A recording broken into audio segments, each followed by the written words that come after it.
Yeah. What's up, guys? It's Mateo here from 2D6 Bros. And Tim.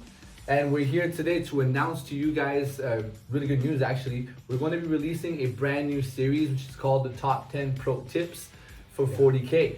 The specialty of this video will be that we'll be breaking down the tips by phases. So instead of giving you the videos like everybody else does, where it's like top 10 tips for 40k, and it's like one giant video of 30 minutes, we're gonna be breaking things down into different phases and tip by tip. So you guys can really get down on the details and understand, you know, how to perform the maneuvers and how to actually learn the techniques or the strategies properly.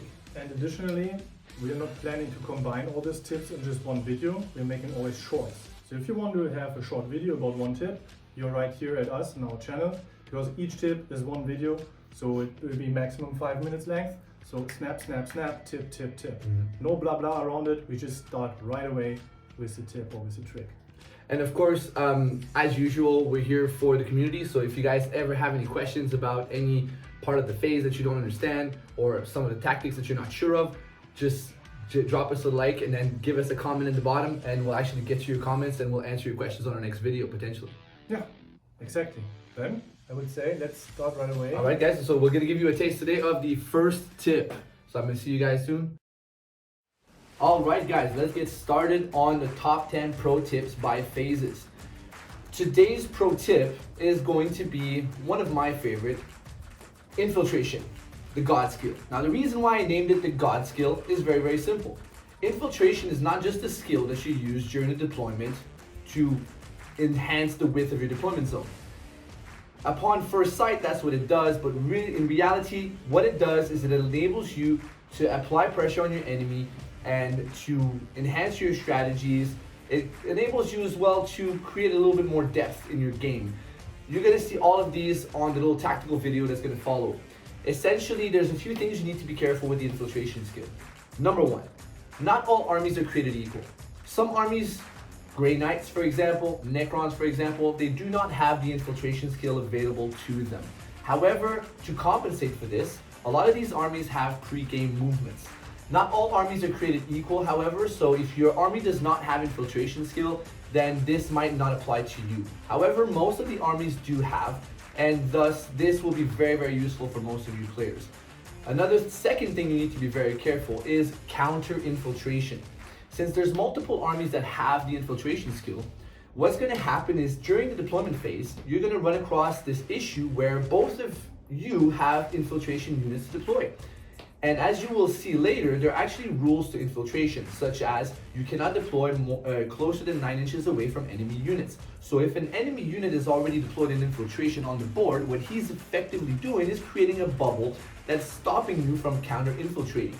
This is another game within a game, so you guys have to be careful for that. Other than that, the infiltration skill is going to enable you to put a lot of pressure on your enemy and enhance your game to a new level. All right, what's up, guys? So we have a 1, 2, 3, 4, 5 objective table at the moment. You can of course get 6 objective tables. These will have the same effect with the strategy that we're explaining to you. So essentially you have a normal deployment zone, which is about 10 inches off the board. So you can see here, these guys are pretty much set up upon the deployment line, at the very edge of the deployment line. And across the board, their enemy is the same thing. So across the board, we have the Necrons who are also deployed on their baseline. And as you can see by this example, currently both armies only own one objective each. So you have these Space Marine Blood Angels here who own their current deployment zone objective, and the Necron own their own. Now in this situation, if you start the game, whoever starts will have the liberty of not only moving to where they want to move, but also they have the liberty of shooting and focusing down whichever unit they feel is most threatening to them, because they don't have anything urgent to take care of. So they have a lot more choice and a lot more freedom to act. Therefore, they can act out their own plan and their own strategies and not have to react so much to the enemy's strategies. Now, infiltration skill is very useful because during the deployment phase, it lets you deploy units outside of your deployment zone. So if you have a deployment zone of 10 inches, which is very short, you can only capture one objective. But if you have units that have infiltration, well, these units can be deployed outside, as you see here. The only rule that you have to be careful is that these units must be deployed at least 9 inches outside of enemy territory, as well as 9 inches away from enemy units. So, as you can see here, I am deploying a unit of infiltrators, which are in the Space Marine Codex. A lot of codex have also units with infiltration skill. Now here you have a unit of infiltrators who's deployed inside this building. And of course you try to deploy them hiding away, so not out in the open, ideally, because you don't want them to get shot off that easily. And here we go, another one. So I know these here are actually assault intercessor models, but we'll just pretend that they're incursors or infiltrators for the sake of the strategy. We put a second squad here. Now you can see we're owning the objective on the left flank, we're owning the objective in the center of the board, and if you happen to have a third unit, some armies have easy access to cheap infiltration units, such as demons, or even space marines with cheap incursors or infiltrators. And now is a whole different ball game. Now right off the bat, in my deployments phase, when we're ready to go, regardless of who goes first, I'm already owning 1, 2, 3, 4 of the objectives on the table. So what does this do? It will not give me more points on turn 1, as you do not score the primaries on turn 1. But what it will do is it's going to force my opponent to react to my strategy instead of giving him more freedom and more choices. Now he's going to have to dedicate resources to take out this unit, and that unit in order to stop me from farming points on turn 2. So this is going to take from him a lot of resources, a lot of firepower, and perhaps even throw him off his strategy and throw him off his game. He has secondaries to complete, he has primaries to complete. So this will throw him off his game. And it's also going to help with your back line, because all those resources that he's giving onto these units that are on the objectives are resources that he's not allocating onto your key units, such as your dreadnoughts with Volkites, such as your tanks, and etc. So this is a very big advantage for a lot of you players on turn 1, pressuring the opponent into reacting to your strategy instead of giving him his own freedom.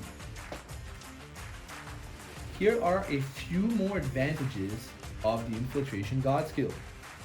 Number 1, as we talked about before, pressure on your enemy. Number 2, scoring primaries right off the bat on turn 2, being in position on those objectives. Number 3, your secondaries. There are a lot of secondaries that mesh very well with the infiltration skill, such as raised banners, where they do not have a limit on how many of these units can perform the same action in the first turn. You can potentially raise as many banners as you have units onto the points. Another good one would be an engage on all front. If you have different objectives in different quarters of the table, you can have these guys, as long as they're not within your opponent's deployment zone, you can have multiple units in different table quarters at the same time. Another good one would be easy charges. When you're that much closer to the enemy, all you have to do is on turn 1 have an easy move, and you will basically be in a close range for a very easy charge. A lot of the infiltration units are not merely monsters, but they can tie up key shooting units, and they can also pretty much make easy work of some of the easier capping units that are thrown out in the front. You can have better firing lanes, good positioning to shoot out these chaff units that are used to hold objectives. Last but not least, you have easy denial. For example, some of the Space Marines have access to a Phobos Librarian. Phobos Librarian is in a good position to deny your enemy's psychic phase right off the bat on turn 1, even if you don't get turn 1. So it's a great way to basically multiply the strength of your army by giving you access to a lot of strategies via one skill, which is infiltration. So we really hope you enjoyed today's video and that you learned something. And if you did, please consider to like and subscribe us. We still have a ton of ideas for more content, not only battle reports, also for more tactical videos and maybe even more, of course. The last comment from my side, in my army list, there's always infiltration. I always play incursors or infiltrators because this skill is really so important and so powerful. Those guys, they always score me a lot of VPs, or they are distracting the enemies from my more important units, and this helps me a lot for my game, and very often they help me to win. However, I hope to see you in the next one. Until then, stay tuned and see you soon.